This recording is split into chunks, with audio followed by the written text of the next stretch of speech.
안녕하십니까. 이렇게 멘탈 컨디셔닝 프로그램을 영상을 통해 소개하게 되었습니다. 멘탈 컨디셔닝이라는 것이 아직은 생소하게 느껴지실 것으로 생각합니다. 이 내용은 우리가 생활에서 발생하게 되는 심리 문제를 일상생활의 행동 처방을 통해 관리하고자 하는 것입니다. 심리 문제로 고통을 호소하는 것을 많이 보셨을 겁니다. 정신과를 다니면서 약을 먹고 심리 상담을 다녀도 차도가 없는 경우들이 꽤 있습니다. 그래서 사람들은 질문을 하죠. 저 나을 수는 있어요? 왜 나만 이렇게 살아야 해요? 왜 이렇게 사는지 좌절할 때도 있습니다. 저도 분석 현장에서 그런 내용을 접하기도 합니다. 그러나 우울증이나 무기력증과 같은 문제의 위로가 대안이 되진 않습니다. 제 분석 현장은 온라인입니다. 제가 국내에서는 처음으로 온라인을 통한 정신 분석을 진행했고 치료 효과를 확인했습니다. 채팅을 통해서 정신 분석을 진행했는데 정신질환에 대해서 치료 효과가 등장했기 때문입니다. 글을 주고받는 것만으로도 분석에 도움이 된다면 이렇게 영상을 통해서 전달하는 건 역시도 어느 정도 효과가 있을 것으로 기대합니다. 멘탈 컨디셔닝 프로그램.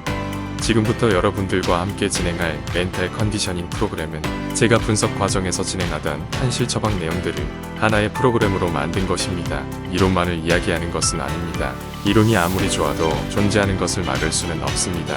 저는 이 프로그램을 개발한 이후에 온라인에서 사람들을 모집하여 직접 실시했고 의미 있는 결과들을 이끌어냈습니다. 영상 첫 부분에서 보신 텍스트가 참가자들의 이야기입니다. 어떤 분들은 오래 시달리던 신경증에서 많이 괜찮아지는 경우도 있었고 믿기 어려우시겠지만 정신과 약물도 줄이는 케이스가 있었습니다. 이후 강좌에서 정리해서 말씀드리겠습니다. 제가 이 프로그램을 구상하게 된 계기에 대해서 이야기해드리겠습니다. 먼저 제 스승께서는 프랑스 뚜르 정신분석학회의 전문가셨습니다. 전문가 수련을 하실 때 반정신의학 운동기관에서 수련을 하셨다고 합니다. 그곳에서는 우리가 일반적으로 생각하는 정신병원과 다르게 약을 거의 쓰지 않고 정신분석과 생활을 통해서 회복을 해나간다고 합니다. 그곳에서 상주하는 정신분석가와 분석도 진행되고 또 다른 교육도 실시됩니다. 내부에서 일도 주어져서 할 수 있습니다.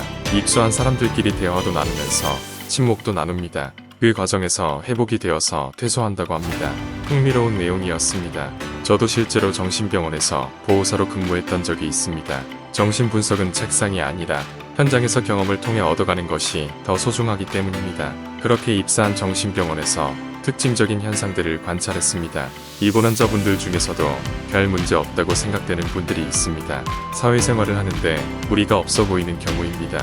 병원 내부에서는 생활도 잘하시고 정해진 것들을 잘 지킵니다. 그런데 그분들이 퇴원을 하게 되면 일상생활이 어려운 지경까지 갑니다. 그렇게 자의로 입원하기도 합니다. 다시 병원에 입원하면 일상생활에 아무런 문제가 없는 겁니다. 그런 모습들을 보면서 대체 무엇이 그런 현상을 일으키는지 연구를 하게 되었습니다. 또한 제 스승에게서 배운 현실 처방입니다. 정신분석에서 이야기하는 현실 처방이 특별한 것은 아닙니다. 특별한 준비물이 있어야 하는 것도 아닙니다. 일상생활의 질서를 세우는 과정만으로도 충분히 도움이 됩니다. 때론 심리상담이나 정신과 약물 이상의 효과를 보이기도 합니다. 멘탈 컨디셔닝 프로그램은 치료 프로그램으로 개발한 것은 아닙니다. 디지털 정신분석. 정신질환으로 고통을 호소한다고 해서 그 사람들이 모두 정신분석을 바라는 것도 아닙니다. 대신 그런 분들도 증상의 고통에서는 벗어나고 싶을 것입니다. 그래서 이 멘탈 컨디셔닝 프로그램은 분석을 진행하지 않더라도 일상생활을 포기하지 않는 수준으로 끌어올리고자 하는 목표를 가지고 있습니다. 정신분석 치료와 차이를 생각한다면 치료는 단순히 편해지는 것만을 의미하진 않습니다. 자기 탐구를 통해 구체적으로 선택을 할 수 있게 돕습니다. 지성, 요즘 말로 하면 메타인지를 회복하고자 합니다. 그래서 꿈 분석이라든지 리비도 경제학을 통해 생활을 들여다봅니다. 멘탈 컨디셔닝 프로그램은 주체적인 선택보다는 일상생활을 유지하는데 그 목적이 있습니다. 그래서 정신분석을 통한 지적 발달과 같은 내용은 등장하지 않습니다. 멘탈 컨디셔닝의 과제를 수행하기 위한 준비물은 스마트폰 혹은 알람시계만 있어도 됩니다. 최우선은 일상생활의 루틴을 형성하는 것에 있기 때문입니다. 불안장애나 무기력증, 우울증, 공황장애로 인해 생활이 불편하다고 해도 사소한 변화를 통해서 많은 부분 좋아지실 수 있을 것입니다. 마찬가지로 다른 정신질환에서 적용하는 것도 가능합니다. 이 강의 전반은 이론적인 내용들을 이야기하려 합니다. 스스로를 들여다볼 수 있는 개념을 갖춘 뒤에 그것을 실제로 적용하면서 자기 행동에서 어떤 변화 요소가 있는지 스스로를 살펴보는 것도 중요합니다.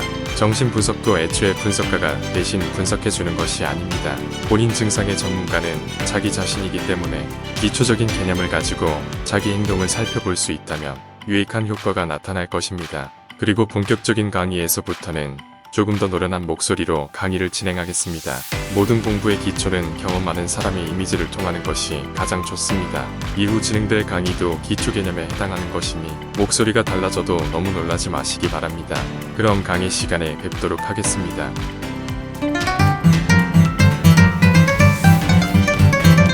선생님, 저는 약 끊었는데도 아무런 증상이 없어요. 정말 대박.